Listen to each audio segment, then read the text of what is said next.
மாயா இயேசுவை நேசித்தாள், விசுவாசமாக ஜெபித்தாள், சேவை செய்தாள், மற்றவர்களுடன் வார்த்தையை பகிர்ந்தாள்.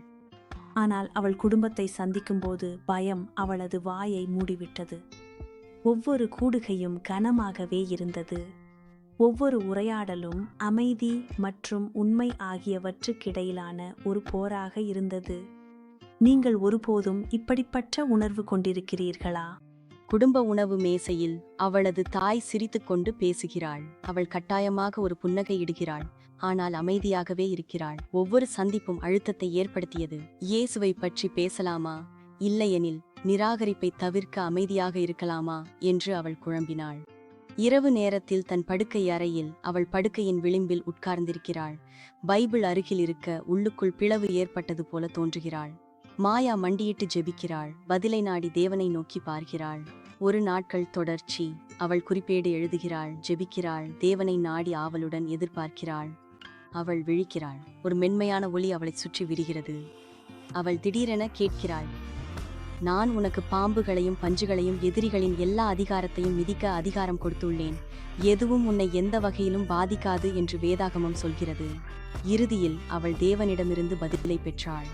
நன்றி இயேசுவே, நீர் எனக்கு பாம்புகளையும் பஞ்சுகளையும் எதிரிகளின் எல்லா அதிகாரத்தையும் மிதிக்க அதிகாரம் அளித்துள்ளீர்.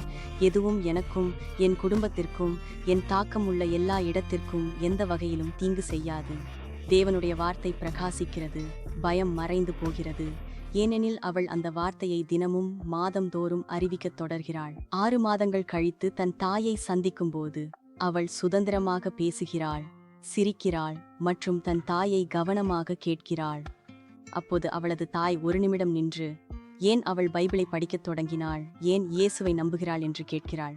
மாயா தைரியமாக இயேசுவை பற்றியும் அவருடைய மரணம், அடக்கம், உயிர்த்தெழுதல் பற்றியும் தன் உள்ளத்தில் பரிசுத்த ஆவியால் தேவனிடமிருந்து கிடைத்த உறுதிப்படுத்தலையும் பகிர்கிறாள். இயேசு இறந்தவர்களிலிருந்து உயிர்த்தெழுந்தார் என்பதை அறிந்தபோது அது அவளுக்கு பெரும் தாக்கத்தை ஏற்படுத்தியது. அவள் இயேசுவிடம் ஈர்க்கப்பட்டாள். தன்னை விகாய பலி கொடுக்கப்பட்ட தேவனுடைய ஆட்டுக்குட்டியான இயேசு இப்போது என்றும் உயிருடன் இருக்கிறார். மாயா தேவனுடைய நன்மையும் விசுவாசத்தையும் பிரதிபலிக்கிறாள். தன் நம்பிக்கையை தாயிடம் பகிர்வது மிகவும் கடினம் என்று அவள் நினைத்திருந்தாலும் பரிசுத்த ஆவி அவளுக்கு உதவி செய்து லூக்கா 10:11 வசனத்தை அவளுள் உயிர்ப்பித்தார்.